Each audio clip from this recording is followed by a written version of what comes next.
নিজের সর্বস্ব দিয়ে বনলতাকে রক্ষা করার পর অবশেষে কি ভাঙল বনলতার মৌনতা? অনুভবের মা যখন লাজুর ব্যাগ ছুঁড়ে ফেলে দিয়ে তাকে জড়িয়ে ধরলেন, তখন থমকে গেল গোটা পরিবার। কিন্তু এরপর কি ঘটবে? বনলতাকে কি আদেও ক্ষমা করবে এই পরিবার? জানতে হলে ভিডিওটি শেষ পর্যন্ত দেখুন। অনুভব মনে মনে এক কঠিন সংকল্প করে ফেলেছে। সে জানে লাজু যে দোষ করেনি সেই দোষের বোঝা মাথায় নিয়ে এই বাড়ি থেকে বিদায় নিচ্ছে শুধুমাত্র বনলতাকে বাঁচানোর জন্য। অন্যদিকে বনলতার মনেও অপরাধ বোধের পাহাড় জমতে শুরু করেছে। সে আয়নার সামনে দাঁড়িয়ে নিজেকেই নিজে ধিক্কার জানাচ্ছে, কারণ সে জানে যে ময়ূখের ব্ল্যাকমেইল থেকে বাঁচতে সে যে গয়না চুরির নাটক করেছিল তার বলি হচ্ছে লাজু। বনলতা ভাবছে এই মেয়েটা নিজের ঘর সংসার নিজের সম্মান সবকিছু বিসর্জন দিয়ে দিচ্ছে শুধু আমার মতো একটা মানুষকে বিপদমুক্ত করার জন্য। এর মধ্যেই সকালের সূর্য যখন আকাশে, তখন অনুভবের মা শর্মিলী আর অনুভবের স্ত্রী শ্রী দুজনে মিলে লাজুকে ব্যাগ গুছিয়ে বেরিয়ে যাওয়ার জন্য তাড়া দিতে থাকে। শ্রী বলে, কি গো, হলো ব্যাগ গোছানো? তোমার জন্য তো আর আমাদের বাড়ির নিয়ম পাল্টে যাবে না। চোর অপবাদ যখন একবার তোমার ঘাড়ে লেগেছে তখন তুমি এই বাড়িতে থাকার কোনো যোগ্যতা রাখো না। লাজু তখন নিঃশব্দে নিজের চোখের জল মুছে ব্যাগের চেনটা আটকায় আর মনে মনে ভাবে যে আজ যদি সে মুখ খোলে তবে বনলতার সাজানো সংসার ভেঙে তছনছ হয়ে যাবে। লাজু যখন দরজার কাছে পৌঁছায় তখন হঠাৎ অনুভব সেখানে এসে উপস্থিত হয়। অনুভবের চোখে তখন অগ্নি শর্মা ভাব। সে লাজুর হাত ধরে ফেলে আর বলে, কোথায় যাচ্ছ তুমি? এভাবে আমি থাকতে এই বাড়ি থেকে কেউ তোমাকে বার করতে পারবে না। অনুভবকে দেখে শ্রী চিৎকার করে ওঠে আর বলে, অনুভব, তুমি কি পাগল হয়ে গেছ? একটা চোরের জন্য তুমি নিজের বাড়ির লোকের সাথে অশান্তি করছ? অনুভব তখন শ্রীর দিকে তাকিয়ে গর্জে ওঠে আর বলে, চোর কে সেটা তো সময় হলেই বোঝা যাবে। তোমরা কি একবারও ভেবে দেখেছ যে মেয়েটা ময়ূখের মতো একজন অপরাধীকে ধরিয়ে দিয়ে সম্বর্ধনা পাচ্ছে, সে কেন সামান্য গয়না চুরি করতে যাবে? বনলতা আড়াল থেকে সব শুনছিল। তার হাত পা কাঁপছে। সে বুঝতে পারছে যে অনুভব এবার সবটা ফাঁস করে দেবে। লাজু তখন অনুভবকে ইশারায় নিষেধ করে আর বলে, অনুভব বাবু, দয়া করে আর কিছু বলবেন না। আমি যা করছি জেনে বুঝেই করছি। আপনি আপনার দিদির দিকে তাকিয়ে হলেও চুপ করুন। অনুভবের মাথা তখন কাজ করছে না। সে ভাবে যে সত্য আড়াল করা মানে অপরাধীকে প্রশ্রয় দেওয়া। এর মধ্যেই কলেজে যাওয়ার সময় হয়ে যায়। অনুভব জেদ ধরে বলে, লাজু, তুমি আমার সাথেই কলেজে যাবে এবং আজ সেখানে দাঁড়িয়েই আমি সত্যিটা প্রমাণ করব। বনলতা বুঝতে পারে যে এবার তার শেষ রক্ষা হওয়া মুশকিল। সে চুপি চুপি লাজুকে ফোন করে বলে, লাজু, তুই কি সত্যি আমাকে বলে দিবি? আমি কি সবার সামনে ছোট হয়ে যাব? লাজু তখন তাকে আশ্বস্ত করে বলে, না দিদি, আমি তোমাকে কথা দিয়েছি, আমি কারো কাছে কিছু বলবো না। কিন্তু অনুভব তো নাছোড় বান্ধা। সে লাজুকে গাড়িতে বসিয়ে কলেজের দিকে রওনা দেয়। যাওয়ার আগে সে তার মাকে বলে, মা, আজ কলেজ থেকে ফেরার পর তোমরা এই বাড়ির আসল চোর কে সেটা জানতে পারবে। শর্মিলী দেবী অবাক হয়ে তাকিয়ে থাকেন আর ভাবেন যে অনুভব কি তবে লাজুকে নির্দোষ প্রমাণ করার কোনো প্রমাণ পেয়েছে? অন্যদিকে বনলতা ছটফট করতে থাকে। সে ভাবে যদি ময়ূখ কোনোভাবে জেলের ভেতর থেকে পুলিশকে সব বলে দেয় তবে তার আর রক্ষা নেই। সে কি তবে নিজেই গিয়ে শর্মিলী দেবীর পায়ে পড়ে ক্ষমা চেয়ে এনে দে, নাকি লাজুর এই বিসর্জনকে কাজে লাগিয়ে নিজে সুখে থাকবে? বনলতার মনে যখন এই যুদ্ধ চলছে তখন কলেজে লাজুকে সম্বর্ধনা দেওয়ার অনুষ্ঠান শুরু হয়। কলেজের প্রিন্সিপাল লাজুর সাহসিকতার প্রশংসা করে বলেন যে লাজু শুধু একজন ভালো ছাত্রী নয়, সে সমাজের একজন রক্ষক, যে নিজের বিপদের তোয়াক্কা না করে অপরাধীকে ধরিয়ে দিয়েছে। অনুভব তখন স্টেজে উঠে মাইক্রোফোনটা হাতে নেয় আর বলে, আমাদের বাড়ির গয়না চুরির পেছনেও এক বড় রহস্য আছে। যে অপরাধী আজ পুলিশের হাতে, সে আসলে কাউকে ব্ল্যাকমেইল করছিল, আর সেই ব্ল্যাকমেইলের শিকার হয়েই বাড়ির গয়না বাইরে গিয়েছিল, কোনো চুরির উদ্দেশ্যে নয়। অনুভব যখন বনলতার নাম বলতে যাবে ঠিক তখনই লাজু স্টেজ থেকে নেমে অনুভবের হাত চেপে ধরে আর চোখের ইশারায় বলে, দিদির কথা ভাবুন, বাড়ির সম্মানের কথা ভাবুন। অনুভব মুহূর্তের জন্য থেমে যায়। সে বুঝতে পারে যে লাজু কতটা মহান, যে নিজের সবটুকু হারিয়েও এই পরিবারকে এক রাখতে চায়। বনলতা তখন বাড়ির ভেতরে বসে হাউ হাউ করে কাঁদতে থাকে। তার মনে হয় যে সে একটা ছোট মনের মানুষ। লাজুর মতো আকাশসম হৃদয়ের কাছে সে আজ হেরে গেছে। সে তখন দৌড়ে শর্মিলী দেবীর কাছে যায় আর বলে, মা, আমাকে ক্ষমা করে দাও, সব দোষ আমার, লাজু নির্দোষ, আমিই গয়নাগুলো নিয়েছিলাম। বনলতার এই স্বীকারোক্তি শুনে শর্মিলী দেবী আর স্ত্রী স্তম্ভিত হয়ে যান।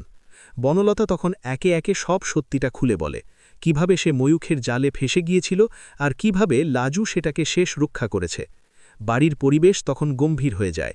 সবাই বুঝতে পারে যে তারা এক দেবীকে চোর বলে অপমান করেছে। অনুভব আর লাজু যখন কলেজ থেকে বাড়ি ফেরে তখন বাড়ির সদর দরজায় শর্মিলী দেবী বরণ ডালা নিয়ে দাঁড়িয়ে থাকেন। তিনি লাজুকে জড়িয়ে ধরে বলেন, মা, আমার ভুল হয়ে গেছে, তুই আমাদের এই বংশের প্রদীপ, তুই চোর নোস, তুই তো আমাদের বাড়ির লক্ষ্মী। লাজু তখন বনলতার দিকে তাকায়। বনলতা মাথা নিচু করে দাঁড়িয়ে থাকে। লাজু তার কাছে গিয়ে হাত ধরে বলে, দিদি, তুমি সত্যিটা বলেছ, এতেই আমি সব থেকে খুশি হয়েছি। এবার থেকে আমাদের নতুন করে শুরু হবে। অনুভব তখন লাজুর দিকে তাকিয়ে হাসে আর মনে মনে ভাবে যে এই মেয়েটাকে সে আর কোনোদিন নিজের জীবন থেকে হারিয়ে যেতে দেবে না। এভাবেই লাজুর সততা আর অনুভবের ভালোবাসার জয় হয়, আর বনলতা নিজের ভুল বুঝতে পেরে নিজেকে শুধরে নেওয়ার সুযোগ পায়। কলেজের সেই সংবর্ধনা অনুষ্ঠান শেষ করে অনুভব আর লাজু যখন বাড়ির পথে রওনা দেয় তখন গাড়ির ভেতর এক অদ্ভুত নীরবতা বিরাজ করছিল। অনুভব বারবার লাজুর দিকে তাকাচ্ছিল আর ভাবছিল যে একটা মেয়ে কতটা নিঃস্বার্থ হলে অন্যের অপরাধ নিজের কাঁধে তুলে নিয়ে হাসি মুখে বাড়ি থেকে বিদায় নিতে পারে। লাজু তখন জানলার বাইরে তাকিয়ে ভাবছিল যে আজই হয়তো এই শহরে তার শেষ দিন, কারণ শ্রী আর শর্মিলী দেবী তাকে সাফ জানিয়ে দিয়েছেন যে চুরির অপবাদ নিয়ে এই বাড়িতে থাকা সম্ভব নয়। অন্যদিকে বাড়ির ভেতর বনলতা তখন নিজের ঘরের দরজা বন্ধ করে অঝরে কাঁদছে। তার কানের কাছে বারবার লাজুর সেই কথাগুলো বাজছে যে, দিদি, তুমি ভেবো না, আমি থাকতে তোমার কোনো ক্ষতি হতে দেব না। বনলতার মনে হচ্ছে সেই যদি আজ মুখ না খোলে তবে সারা জীবন সে আয়নার সামনে দাঁড়িয়ে নিজের চোখের দিকে তাকাতে পারবে না। সে হঠাৎ ঘর থেকে বেরিয়ে সোজা শর্মিলী দেবীর ঘরের দিকে দৌড়ে যায়। শর্মিলী দেবী তখন আলমারি গোছাচ্ছিলেন। বনলতা তার পা জড়িয়ে ধরে চিৎকার করে বলতে থাকে, মা, আমাকে ক্ষমা করে দাও, লাজু চোর নয়, আসল চোর আমি। বনলতার মুখে এই কথা শুনে শর্মিলী দেবীর হাত থেকে কাপড়ের ভাঁজ পড়ে যায়। তিনি পাথর হয়ে দাঁড়িয়ে থাকেন। শ্রীও তখন সেখানে এসে উপস্থিত হয় আর বনলতার কথা শুনে তার মাথায় আকাশ ভেঙে পড়ে। বনলতা বলতে থাকে, মা, ময়ূক আমাকে ব্ল্যাকমেল করছিল, পুরনো কিছু ভুলের জন্য সে আমার কাছে মোটা অঙ্কের টাকা চেয়েছিল। আমার কাছে কোনো উপায় ছিল না বলেই আমি গয়নাগুলো তাকে দিয়েছিলাম। আর লাজু যখন সেটা জানতে পারে সে তখন আমাকে বাঁচানোর জন্য সব দোষ নিজের ঘাড়ে নিয়ে নেয়। এমনকি সে ময়ূককে পুলিশের হাতে ধরিয়ে দিয়েছে যাতে সে আর আমাকে বিরক্ত করতে না পারে। বনলতার এই স্বীকারোক্তি শোনার পর শর্মিলী দেবীর চোখ দিয়ে জল পড়তে থাকে। তিনি বুঝতে পারেন যে তারা হিরে চিনতে ভুল করেছেন আর কাঁচকে হিরে ভেবে আগলে রেখেছেন। ঠিক সেই মুহূর্তে অনুভব আর লাজু বাড়ির সদর দরজায় এসে দাঁড়ায়। লাজু তখন নিজের ব্যাগটা হাতে নিয়ে শর্মিলী দেবীর সামনে গিয়ে দাঁড়ায় আর মাথা নিচু করে বলে, মা, আমি চললাম, আমার যদি কোনো ভুল হয়ে থাকে তবে ক্ষমা করে দেবেন। শর্মিলী দেবী তখন লাজুর হাত থেকে ব্যাগটা কেড়ে নিয়ে দূরে ছুঁড়ে ফেলে দেন আর লাজুকে শক্ত করে জড়িয়ে ধরেন। তিনি বলতে থাকেন, মা, তুই যাস না, আমাদের পাপের প্রায়শ্চিত্ত করার সুযোগ দে। আমরা তোকে চিনতে পারিনি, তুই এই বাড়ির চোর নোস, তুই এই বাড়ির রক্ষাকর্তা। লাজু অবাক হয়ে বনলতার দিকে তাকায়। বনলতা তখন চোখ মুছে এগিয়ে আসে আর বলে, লাজু, আমি আর নিতে পারছিলাম না রে, তুই আমার জন্য এত বড় ত্যাগ করবি আর আমি চুপ করে থাকব? তা হয় না। আমি আজ সবার সামনে সবটা বলে দিয়েছি, এবার তুই আমাকে যা শাস্তি দিবি আমি তাই মাথা পেতে নেব। লাজু তখন বনলতার হাত ধরে বলে, দিদি, তুমি সত্যিটা বলেছ, এতেই আমি সব পেয়ে গেছি, এর চেয়ে বড় পাওনা আমার আর কিচ্ছু নেই। শ্রী তখন অপরাধ বোধে কুঁকড়ে যায়। সে লাজুর কাছে এসে বলে, লাজু, আমাকে মাফ করে দিস, আমি তোকে অনেক কটু কথা বলেছি। আমি জানতাম না যে তুই আমাদের পরিবারের জন্য নিজের সম্মান বিসর্জন দিচ্ছিস। অনুভব তখন একপাশে দাঁড়িয়ে স্মিত হাসছিল। সে জানত যে সত্যের জয় একদিন হবেই। অনুভব তখন শর্মিলী দেবীকে বলে, মা, এবার তো বুঝতে পারছ যে লাজু এই বাড়ির জন্য কতটা প্রয়োজনীয়। ও শুধু হব ডাক্তার নয়, ও এই বাড়ির লক্ষ্মী। শর্মিলী দেবী তখন ঘোষণা করেন যে আজ থেকে লাজু এই বাড়িতে আর আশ্রিতা হিসেবে নয়, বরং এই বাড়ির যোগ্য সদস্য হিসেবে থাকবে। তিনি লাজুকে নিজের ঘরে নিয়ে গিয়ে তার মাথায় হাত দিয়ে আশীর্বাদ করেন আর বলেন, কাল সকালেই আমি পাড়ার সবাইকে ডেকে বলবো যে আমার লাজু নির্দোষ। আর বনলতাকে উদ্দেশ্য করে বলেন, তুই যা করেছিস তার জন্য তোকে অনুতপ্ত হতে হবে, কিন্তু লাজুর জন্য আজ তোকে আমি ত্যায্য করলাম না। শুধু এই মেয়েটার মুখের দিকে তাকিয়ে তোকে আর একটা সুযোগ দিলাম।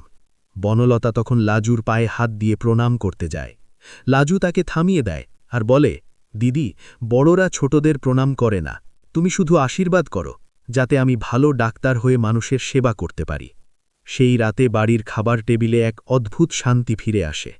অনুভব লাজুর পাতে নিজের হাতের মিষ্টিটা তুলে দিয়ে বলে, এটা তোমার সাহসিকতার পুরস্কার। লাজু লজ্জা পেয়ে মাথা নিচু করে নেয়। অনুভব তখন মনে মনে ভাবে যে লাজুকে সে কোনো দিন আর চোখের আড়াল হতে দেবে না, কারণ লাজুহীন জীবন তার কাছে মরুভূমির মতো ধূসর। রাতের আকাশ তখন তারায় তারায় ভরে উঠেছে, আর লাজু জানলার ধারে দাঁড়িয়ে ভাবছে যে মানুষের জীবন কত বিচিত্র। যে বাড়ি থেকে সে চোর হয়ে বেরিয়ে যাচ্ছিল, সেই বাড়িতেই আজ সে সম্মানের আসনে উপবিষ্ট। এভাবেই অন্ধকার কাটিয়ে আলোর দিশা খুঁজে পায় লাজু, আর অনুভব হয়ে ওঠে তার ছায়াসঙ্গী। আগামী দিনে তাদের এই সম্পর্ক কোন দিকে মোড় নেয়, আর ময়ূক কি জেল থেকে বেরিয়ে আবার কোনো ষড়যন্ত্র করবে, তা জানার জন্য দর্শকদের মনে এক তীব্র কৌতূহল তৈরি হয়। বনলতাও প্রতিজ্ঞা করে যে সে আর কোনোদিন কোনো ভুল পথে পা বাড়াবে না, আর লাজুকে সব সময় আগলে রাখবে নিজের বোনের মতো। অনুভবের মা শর্মিলী দেবী তখন মনে মনে ভাবেন যে লাজুর মতো মেয়েকে যদি তিনি অনুভবের ঘরের ঘরণী করতে পারতেন, তবে তার জীবন সার্থক হতো। কিন্তু সেই পথ কি এত সহজ হবে, নাকি সামনে আরও কোনো বড় বাধা অপেক্ষা করছে, তা ক্রমশ প্রকাশ্য।